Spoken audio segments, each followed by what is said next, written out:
Assalamu alaikum student mathematics 4024. Welcome to Math Guru. I hope you all are fine. I am fine too. Alhamdulillah. Grade 11 students, some more questions on loci. Previous video में हमने 4 questions के solutions को discuss किया था. इस video में हम लोग देखते हैं कितने क्वेश्चंस हमारे पास हैं. ये सब सॉल्व हैं, सब पास पेपर क्वेश्चंस हैं. इनके सॉल्यूशन को जल्दी से डिस्कस कर लेते हैं. First question of this video, the diagram shows the position of A E and F. ठीक है, हमें ये ए ई एफ ट्राइंगल जो है वो बना हुआ मिला है और हमसे वो कह रहा है कि construct and shade the region inside triangle A E F, that is. अब ये इनसाइड ट्राइंगल बोला है तो इसका मतलब है हम कोशिश करेंगे हमारी जितनी भी कंस्ट्रक्शंस हैं that should remain in the triangle. The first one is less than 6 centimeter from E. Again, the distance and the point. एक डिस्टेंस दिया हुआ है आपको और एक पॉइंट दिया हुआ है. इसका मतलब है we have to draw a circle. 6 centimetre का हमने जो है वो कंपास खोल लिया और ई पे हमने जो है वो कंपास की नीडल रखी. और सिंस उसने हमें बोला था कि इनसाइड ट्राइंगल ही हमें सारी कंस्ट्रक्शंस करनी है तो हमने जो है वो 6 सेंटीमीटर का एक छोटा सा जो है वो आर्क, सर्कल का पार्ट बोल लो, वो ट्राइंगल के अंदर हमने ड्रॉ कर लिया. इस तरह पूरा कंप्लीट सर्कल जो है वो ड्रॉ करने की ज़रूरत नहीं है. सिंस उसने इनसाइड बोला तो हम सिर्फ अंदर ही जो है ट्राइंगल के अंदर ही कंस्ट्रक्शन करेंगे. तो ये हमारा फर्स्ट पार्ट हो गया. सेकंड पार्ट में कह रहा है nearer to A F than to A E. Again ये नियरर वाला वर्ड आया, इक्विडिस्टेंट वाला वर्ड आया. ठीक है, इक्विडिस्टेंट का वर्ड आया या नियरर का वर्ड आया तो इसका मतलब ये है कि पहले हमें बीच की जगह फाइंड आउट करनी है. तो बीच की जगह फाइंड आउट करने के लिए जो है वो हमें ये देखना होता है कि हमें जो इक्विडिस्टेंट एरिया है वो किन दो चीज़ों के दरमियान फाइंड आउट करना है. तो यहाँ दो लाइंस दी हुई हैं, एक लाइन ए एफ है और एक लाइन ए ई है. तो इसका मतलब है कि हमें एंगल बाइसेक्टर बनाना पड़ेगा और एंगल बाइसेक्टर हमें ए पे बनाना है since A is the common alphabet. तो ए पे मैंने जो है वो अपना कंपास का नीडल रखा. ए ई और ए एफ की बात हो रही है तो लेस देन हाफ खोला और मैंने जो है वो एक आर्क जो है वो लगाई. ये आर्क जो है ए ई और ए एफ को जो है वो कट करेगी तो मुझे 2 पॉइंट्स और मिल गए. पहले मैंने कंपास की नीडल इधर रखी और मैंने जो है वो एक आर्क इस तरह यहाँ पे लगाई और फिर कंपास की नीडल मैंने इस साइड पे रख के इस आर्क को कट किया तो मुझे ये पॉइंट मिल गया. और मैंने ए से जो है वो स्ट्रेट लाइन इस पॉइंट से गुजारते हुए अपने ट्राइंगल की एक साइड को टच कर लिया. उसने इनसाइड बोला है तो मुझे लाइन को बाहर ले जाने की ज़रूरत नहीं है. तो this is basically the angle bisector of A. और ये जो इस तरह की वर्डिंग्स होती हैं nearer to A F than to A E, इसका मतलब ये होता है कि first we have to draw an area which is equidistant from both the lines. तो इसका मतलब है कि एंगल बाइसेक्टर अब हमने ड्रॉ कर लिया है. और लास्ट चीज़ ये कह रहा है nearer to A than to F. इसका मतलब है कि अगेन इक्वी डिस्टेंट एरिया मुझे फाइंड आउट करना पड़ेगा. पहले ए और एफ की बात कर रहा था, पहले दो लाइंस की बात कर रहा था, अब दो पॉइंट्स की बात कर रहा है. तो अब जब दो पॉइंट्स की बात कर रहा है तो इसका मतलब है I have to draw the perpendicular bisector. तो ए और एफ के दरमियान मुझे परपेंडिकुलर बाइसेक्टर बनाना है. तो परपेंडिकुलर बाइसेक्टर के लिए I have to open my compass more than half. तो मैंने ए पे नीडल रखी, more than half compass open किया, एक आर्क ऊपर की तरफ लगाई ट्राइंगल के अंदर, एक आर्क जो है वो नीचे लगाई. फिर मैंने अपनी नीडल शिफ्ट की, एफ पे रखी, इस आर्क को कट किया और इस आर्क को कट किया और इन दोनों पॉइंट्स को ज्वाइन कर लिया. तो this is the perpendicular bisector of A and F. इसको जो है वो लाइन को मिटाने की ज़रूरत नहीं है, इसको ऐसे ही रहने दो. हमें सिर्फ ये वाला एरिया चाहिए था. अब हमें ये देखना है कि भाई उसने हमें कंस्ट्रक्ट तो बोला था, हमने कंस्ट्रक्ट कर दी हैं सारी चीज़ें. अब हमें शेड भी करना है, हमें बताना भी है कि भाई ये कौन से रीजन की बात कर रहा है. तो मैं दोबारा से जो है वो तीनों कंडीशंस को ज़रा देखता हूँ. ये कह रहा है लेस देन 6 सेंटीमीटर फ्रॉम ई. इसका मतलब है कि ये जो मैंने सर्कल बनाया है, ये जो छोटा सा सर्कल का पार्ट बनाया है, जो मुझे एरिया चाहिए वो इससे लेस देन है, मतलब इसके अंदर का एरिया, इसके बाहर का एरिया नहीं है. तो इसका मतलब है कि भाई ये सारी चीज़ों में से कुछ भी मेरा आंसर हो सकता है. ये वाली सारी चीज़ें डिस्कार्ड हो गई. अब मुझे ये देखना है कि भाई इन सब एरिया में से मेरा एरिया कौन सा है. तो एक कंडीशन कहती है कि वो 6 सेंटीमीटर से जो है वो अंदर की साइड पे है, वो बड़ा नहीं है, वो छोटा है. तो इसका मतलब है कि मैंने ये सारा एरिया डिस्कार्ड कर दिया. अब मुझे यहाँ सर्च आउट करना है विच इज़ माई एरिया. उसके बाद नेक्स्ट चीज़ is nearer to A F than to A E. अब कह रहा है वो जो आपको एरिया फाइंड आउट करना है वो ए एफ के ज़्यादा नज़दीक है, ए ई से दूर है. तो इसका मतलब है कि ये लाइन मेरी ए एफ है और ये वाली लाइन जो है वो मेरी ए ई है. ठीक है, अब वो कह रहा है कि ए एफ के करीब है, ए ई के नहीं.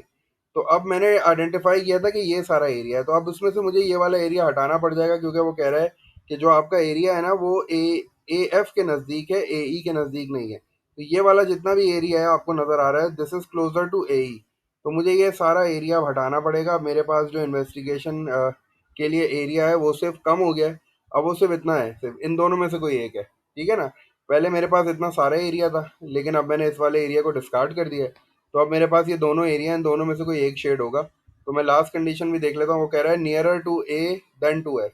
तो अब ये वाली लाइनें जो बता रही है कि भाई ए और एफ से इक्विडिस्टेंट है, अब वो कह रहा है ए के करीब है। तो ए के करीब का मतलब है कि ये वाला एरिया मेरा शेड हो जाएगा, इस वाले को मैं डिस्कार्ड कर दूंगा, क्योंकि उसने मुझे बोला है कि ए के करीब है, तो ये वाला एरिया ए के करीब है, ये वाला एफ के करीब है, तो मैंने इसको शेड कर दिया। तो this is my required shaded region. उसने मुझे कंस्ट्रक्ट भी बोला था और शेड भी बोला था, और ये 4 मार्क्स का है, तो इसीलिए मैंने जो है वो अपनी कंस्ट्रक्शंस भी की। 3 कंस्ट्रक्शंस इसने मुझसे कराई, सर्कल ड्रॉ कराया और एंगल बाइसेक्टर और परपेंडिकुलर बाइसेक्टर। फिर इन तीनों को यूज़ करके मैंने जो है वो अपना रिक्वायर्ड एरिया शेड कर दिया। तो ये 4 मार्क्स के लिए आपको करना पड़ेगा अगर ये क्वेश्चन आपके पेपर में आता है तो। B and B C. अच्छा, ये जो 2 लाइंस आपको नज़र आ रही हैं ए बी और बी सी, ये एक्चुअली पहले से क्वेश्चन में गिवन थी, दोनों बोल्ड लाइंस थी, ब्लैक ब्लैक आपको नज़र आ रही होंगी। और उसके बाद वो कह रहा था point D is on the opposite side of A C to B. अब ये कह रहा है कि जो ए सी साइड है इसके ऑपोजिट जो है वो पॉइंट डी है और बी के बिल्कुल सामने। ये जो वर्डिंग्स होती है ना, इसका मतलब ये जो लिखा है था point D is on the opposite side of A C to B.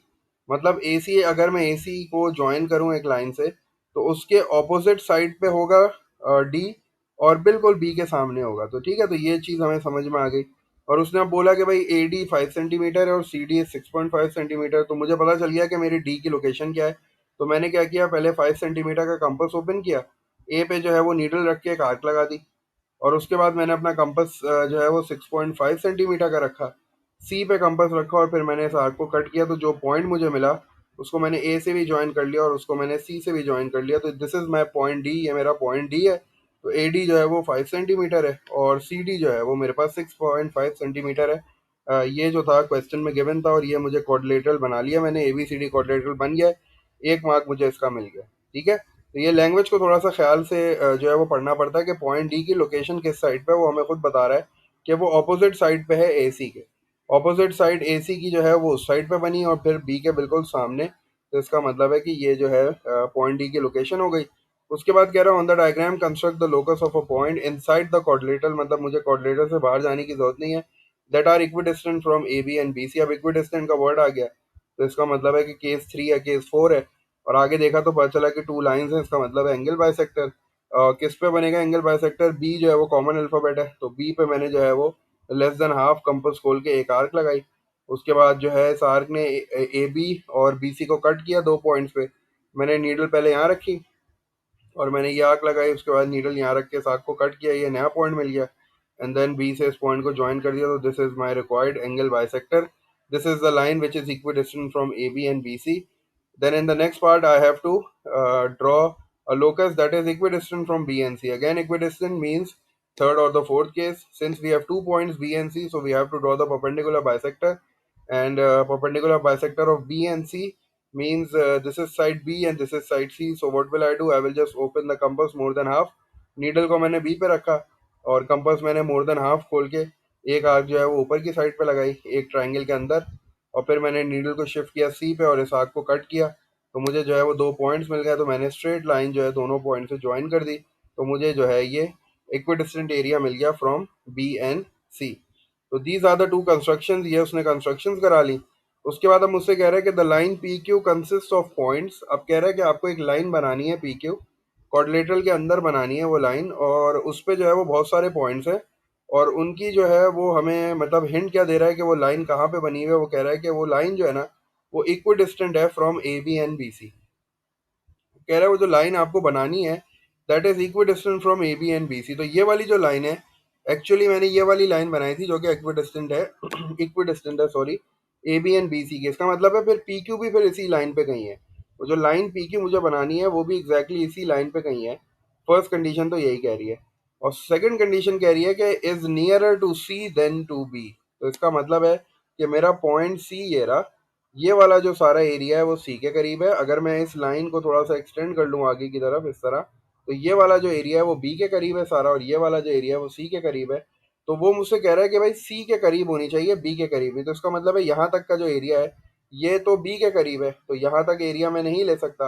हाँ, इससे आगे जितनी लाइन है वो सारा का सारा जो है वो सी से करीब है। तो इसका मतलब है कि मेरी जो पी क्यू लाइन है वो यहाँ से शुरू हो रही है और यहाँ पे ख़त्म हो रही है। तो मैंने जो है वो एक साइड पे पी अल्फ़ाबेट लिख दिया, एक साइड पे क्यू लिख दिया। इट डजेंट मैटर पी आप ऊपर लिख दो क्यू नीचे लिख दो, आपको बस ये जो है वो लाइन बतानी है कि ये लाइन जो है वो कौन सी लाइन की बात कर रहा है। तो पहली कंडीशन ये थी कि वो लाइन जो है वो इक्विडिस्टेंट है ए बी और बी सी, तो इसका मतलब है कि वो एंगल बाइसेक्टर पर ही है लाइन। और दूसरी कंडीशन ये थी कि वो सी के ज़्यादा नज़दीक है और बी से दूर है। तो ये वाला जो एरिया है सारा, उससे अब ये परपेंडिकुलर बाइसेक्टर है, इससे ऊपर का एरिया सी के करीब है, इससे नीचे का एरिया बी के करीब है। तो इसका मतलब है कि ये जो है मेरी लाइन का एक पॉइंट यहाँ से शुरू हो रहा है और एक पॉइंट यहाँ पे ख़त्म हो रहा है। तो line P Q is this line, जो कि मुझे मार्क करनी थी, जो कि 1 नंबर की थी। नेक्स्ट क्वेश्चन देखते हैं जल्दी से। नेक्स्ट क्वेश्चन में हमारे पास उसने हमें एक लाइन बना के दी हुई है और वो लाइन जो है वो ए बी है और इसमें बेरिंग भी पूछ लिया उसने। फर्स्ट पार्ट में मुझसे कह रहा है कि the diagram shows a map of 3 boards A B and C. A और बी उसने मुझे दिए हुए हैं और सी मुझे यहाँ नज़र आ रहा है डॉट के साथ। और मुझसे कह रहा है the map has a scale of 1 centimetre to 1 kilometre. कह रहा है मैप का जो स्केल है वो 1 सेंटीमीटर टू 1 किलोमीटर है। Find the bearing of B from A. तो बी फ्रॉम ए का मतलब है ए पे नॉर्थ बना दिया मैंने, और जब ए पे नॉर्थ बना दूंगा तो फिर क्लॉकवाइज घूम के आऊँगा बी तक। तो मुझे ये वाला एंगल चाहिए सारा, तो मुझे ये वाला एंगल चाहिए। तो मेरे पास जो है वो प्रोटेक्टर है, तो मैंने प्रोटेक्टर से जो है वो ये वाला एंगल मेजर कर लिया। तो मेरे पास जो एंगल आ गया that is approximately equal to 140 degrees का एंगल आ गया है, क्योंकि ये 90 से बड़ा है। तो मोर देन 90 होगा ये, तो 140 डिग्रीज का आंसर आ गया। फिर कह रहा है कि अब फोर्थ बोर्ड डी इज, अब कह रहा है कि भाई आपको एक लोकेशन फाइंड आउट करनी है। फोर्थ बोर्ड है डी जो कि मूव कर रही है और उसकी लोकेशन ऐसी उसने बताई है कि closer to B than to A. अब again closer to B than to है। अब आपने देख लिया कि यार ये लोसाई का क्वेश्चन है, तो पहले कंस्ट्रक्शन करनी पड़ेगी, उसके बाद शेडिंग करके बताना पड़ेगा एरिया कौन सा है। तो क्लोजर टू बी देन ए मतलब क्लोजर की बात हो रही है, नियरर की बात हो रही है। तो इसका मतलब है ये इक्विडिस्टेंट एरिया पहले फाइंड आउट करना पड़ेगा। और इक्विडिस्टेंट ऑफ 2 पॉइंट्स है, इसका मतलब है परपेंडिकुलर बाइसेक्टर बनाना है ए बी का। तो उसके लिए जो है मैंने मोर देन हाफ कंपास खोल लिया ए बी का, एक आर्क ऊपर लगाई एक आर्क नीचे लगाई और फिर ए पे नीडल रख के इस आर्क को कट किया तो 2 पॉइंट्स मिल गए। तो मैंने 2 पॉइंट्स को ज्वाइन करके एक लाइन ड्रॉ कर ली। ये वाली जो लाइन है ये इक्विडिस्टेंट एरिया है बिटवीन ए एंड बी। तो अब वो मुझसे कह रहा था क्लोजर टू बी देन ए, तो मैं अब देखता हूँ कि भाई आगे क्या होता है इसका। आगे मुझसे कह रहा है लेस देन 4 किलोमीटर फ्रॉम सी। तो इसका मतलब है कि डिस्टेंस दिया हुआ और एक पॉइंट दिया हुआ है तो सर्कल बनाना है। लेकिन अब ये 4 किलोमीटर का सर्कल नहीं बनाना है, ये मुझे स्केल के अकॉर्डिंगली कन्वर्ट करना पड़ेगा। 4 किलोमीटर का मतलब है 4 सेंटीमीटर, इसका मतलब है 4 सेंटीमीटर का कंपास खोला, सी पे नीडल रखी और एक सर्कल बना दिया 4 सेंटीमीटर रेडियस का। और जिसने इस लाइन को जो है ना इस तरह कट किया 2 जगहों पे। तो मैंने ये लाइन जो है ना उसको आगे तक ड्रॉ कर दिया, क्योंकि मुझे पता है कि ये दोनों कंस्ट्रक्शंस जो है ना ये मुझे यूज़ करनी पड़ेंगी अपना शेडेड एरिया फाइंड आउट करने के लिए। अब मैं दोबारा से ज़रा क्वेश्चन को पढ़ता हूँ। क्वेश्चन कह रहा है बाय ड्राइंग अप्रोप्रिएट लोसाई, जो कि मैं बना चुका हूँ। Find and shade the region in which D is situated. अब मुझे डी का है जो है वो रीजन फाइंड आउट करना है। डी के रीजन के लिए मैं दोबारा क्वेश्चन पढ़ता हूँ। ऊपर से कह रहा है closer to B than to A. तो इसका मतलब ये हुआ कि भाई ये वाली जो लाइन है ये तो इक्विडिस्टेंट है, इसके उस साइड पे जाऊंगा तो ए के क्लोजर है, इसके इस साइड पे आऊंगा तो ये बी के क्लोजर है। तो ये कह रहा है कि भाई क्लोजर टू बी है देन ए। तो इसका मतलब है कि भाई ये ऊपर वाला रीजन सारा कैंसिल आउट हो गया है, नीचे वाला रीजन है। लेकिन आगे कह रहा है लेस देन 4 किलोमीटर फ्रॉम सी, मतलब 4 किलोमीटर से ज़्यादा नहीं है। 4 किलोमीटर मतलब 4 सेंटीमीटर का जो सर्कल बनाया है उसके अंदर अंदर का एरिया, उससे बाहर का एरिया नहीं है। तो इसका मतलब है कि ये वाला एरिया जो है सारा शेड हो जाएगा। ये वाला जो एरिया है वो बी के करीब भी है और जो है वो 4 सेंटीमीटर के रेडियस के अंदर अंदर है, 4 किलोमीटर के रेडियस के अंदर अंदर। तो मैंने अपना एरिया शेड कर दिया। तो यहाँ जो है इस एरिया में मेरी बोर्ड डी जो है वो घूम रही होगी। शेडिंग करनी है, कंस्ट्रक्शंस बड़ी आसान सी लग रही हैं और 3 मार्क का क्वेश्चन है बस। फर्स्ट पार्ट में कह रहा है कंस्ट्रक्ट ट्राइंगल, उसने मुझे बना के दिया हुआ है। कह रहा है construct the locus of point inside triangle ABC that are equidistant from A and B. तो इक्विडिस्टेंट का मतलब है we have to draw the perpendicular bisector. A B का परपेंडिकुलर बाइसेक्टर बनाना है। ए बी के परपेंडिकुलर बाइसेक्टर के लिए मोर देन हाफ कंपास खोला और ए बी ये वाली लाइन है, ठीक है। तो मोर देन हाफ कंपास खोल के मैंने जो है वो एक आर्क ऊपर की तरफ लगाई है। और इनसाइड ट्रायंगल बोल रहा था तो मैंने इसीलिए जो है वो बाहर कोई भी आर्क्स नहीं लगाई है, कोई भी कंस्ट्रक्शन नहीं करी है। लेकिन अगर आप बाहर लगाओगे आपको लगानी चाहिए आर्क। वैसे अच्छी प्रैक्टिस ये है कि आप आर्क्स को ना मिटाओ, आप आर्क लगाओ ताकि उसको पता चले कि आपने प्रॉपर जो है वो इक्विपमेंट के साथ काम किया है। तो ए बी का परपेंडिकुलर बाइसेक्टर बनाना है। आपने मोर देन हाफ कंपास खोला, एक आर्क बाहर लगाई एक आर्क अंदर लगाई और फिर आपने इस तरह लाइन ज्वाइन कर दी है। जो लाइन आपको नजर आ रही है this is basically the perpendicular bisector of A B. उसके बाद कह रहा है कि भाई इनसाइड ट्रायंगल एक और जो है वो लोकस बनाओ that is equidistant from A B and B C. तो इसका मतलब है कि अब हमें एंगल बाइसेक्टर बनाना है। बी हमारा कॉमन वर्टेक्स हो गया, तो बी पे जो है वो लेस देन हाफ खोल के एक आर्क लगाई। उसके बाद ये दो नए पॉइंट्स मिल गए, तो ये दो आर्क्स मैंने लगा के बी से एक स्ट्रेट लाइन इस पॉइंट से गुजारते हुए मैंने जो है वो अपने ट्राइंगल के अंदर एक एंगल बाइसेक्टर भी बना लिया। अब वो मुझसे कह रहा है on the diagram shade the region. अब मुझे रीजन शेड करना है। कंडीशन ये दे रहा है कि nearer to A than to B. तो ए और बी, तो ये वाला जो पार्ट है, ये वाले जो दो पार्ट हैं, ये ए के करीब हैं और ये वाले पार्ट जो है वो ए से दूर हैं। तो उसने जब क्लियरली कह दिया nearer to A than to B, इसका मतलब है ये ऊपर वाले दोनों पार्ट जो है वो खत्म हो गए, नीचे वाले दोनों पार्ट में से कोई पार्ट शेडेड होगा। नेक्स्ट में कह रहा है nearer to B C than to A B. वो कह रहा है कि जो पार्ट आपने शेड करना है वो बी सी के करीब है। तो बी सी लाइन ये रही और ए बी लाइन ये रही, तो ये वाला पार्ट तो ए बी के करीब है। तो इसका मतलब है कि आपका ये वाला पार्ट है रिक्वायर्ड जिसको आपको शेड करना है। तो आपने इस पूरे पार्ट को शेड कर दिया, तो आपका 1 मार्क का आंसर आपको ये मिल गया। तो 3 मार्क का क्वेश्चन था। ज़्यादा से ज़्यादा आपको अगर ये वर्डिंग समझ में आ गई है, लैंग्वेज समझ में आ गई, तो it will hardly take 2 minute से भी कम लगेगा आपको ये आंसर जो है वो फाइंड आउट करने के लिए। तो it's all about language. Language आपको समझनी है, लैंग्वेज आपको कन्वर्ट करनी है, कंस्ट्रक्शंस करनी है और फिर शेडिंग करनी है। एक और क्वेश्चन देखते हैं जल्दी से। इस वाले क्वेश्चन में अगेन उसने हमें ट्रायंगल बना के दिया हुआ है और थोड़ा सा फिगर को जूम कर लेते हैं। ठीक है, ट्रायंगल उसने मुझे बना के दिया हुआ है, एबीसी ट्रायंगल मुझे बना हुआ मिला है। और उसमें वो मुझसे कह रहा है on the diagram construct the locus of point inside the triangle that are 3.5 centimetre from A. Distance दिया हुआ है, पॉइंट दिया हुआ है, इसका मतलब है सर्कल बनाना है। तो 3.5 सेंटीमीटर फ्रॉम ए पे नीडल रखी, 3.5 सेंटीमीटर का मैंने सर्कल बना दिया। फिर कह रहा है equidistant from A C and B C. Equidistant का वर्ड यूज़ हो गया, इसका मतलब है कि बाइसेक्टर बनाना है। लेकिन आगे देखा तो मैंने देखा दो लाइंस है, इसका मतलब है एंगल बाइसेक्टर बनाना है। और ए सी है और बी सी है, कॉमन अल्फ़ाबेट सी है, तो इसका मतलब है सी पे मुझे एंगल बाइसेक्टर बनाना है। और लेस देन हाफ मैंने कंपास खोल के एक आर्क लगाई। ये आर्क ने जो है वो ए सी और बी सी को कट किया है। तो दो पॉइंट्स मुझे मिल गए। मैंने नीडल पहले यहाँ रखी और एक आर्क लगाई। उसके बाद मैंने नीडल को शिफ्ट किया, यहाँ रखा और इस आर्क को कट किया, तो मुझे ये पॉइंट मिल गया। और मैंने सी से जो है वो इस पॉइंट से लाइन जो है वो गुजारते हुए अपने ट्राइंगल में एक लाइन ड्रॉ कर दी। This is the angle bisector. और ये सर्कल भी बन गया है। अब मुझसे कह रहा है on the diagram shade the region inside the triangle containing the point that are more than 3.5 centimetre. इसका मतलब है कि ट्रायंगल में वो एरिया जो मोर देन 3.5, ये वाला जो एरिया ये तो 3.5 सेंटीमीटर से लेस है। तो ये वाला सारा एरिया है जो मोर देन 3.5 है। ये वाला सारा एरिया, ये वाला सारा एरिया और ये वाला सारा एरिया, तो इसमें मुझे इन्वेस्टिगेट करना है विच इज़ माई एरिया। अगली कंडीशन कह रहा है कि and closer to A C than to B C. कह रहा है जो आपका एरिया है वो ए सी के करीब है, बी सी से दूर है। तो इसका मतलब है कि अगर इस वाले एरिया की मैं बात कर रहा हूँ तो ये तो ए बी से करीब है, ये तो बी सी से करीब है। तो ये वाला एरिया तो मुझे हटाना पड़ेगा भाई, क्योंकि उसने मुझे बोला है कि जो आपका एरिया है ना वो ए सी के करीब है। तो ये वाला जो एरिया है ये भी सारा का सारा जो है बीसी के करीब है। तो सिर्फ ये एरिया बच गया जो एसी के करीब भी है और 3.5 सेंटीमीटर से ज़्यादा भी है। तो इसका मतलब है कि मैंने इस पूरे एरिया को शेड कर दिया, तो ये मेरा जो है वो रिक्वायर्ड शेडेड एरिया आ गया। क्योंकि कंडीशंस दोनों सेटिस्फाई करनी है, 3.5 सेंटीमीटर से ज़्यादा भी होना चाहिए वो एरिया और वो एसी के करीब होना चाहिए बीसी के मुकाबले में। तो ये वाला जो सारा एरिया था ये मैंने डिस्कार्ड कर दिया, since this area was closer to BC.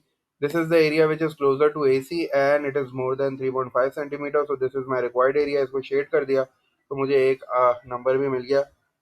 एक दो क्वेश्चन मेरे ख्याल से और हैं। ये क्वेश्चन है, जल्दी से इसको भी देख लेते हैं। इसमें शेडिंग तो नहीं करनी है,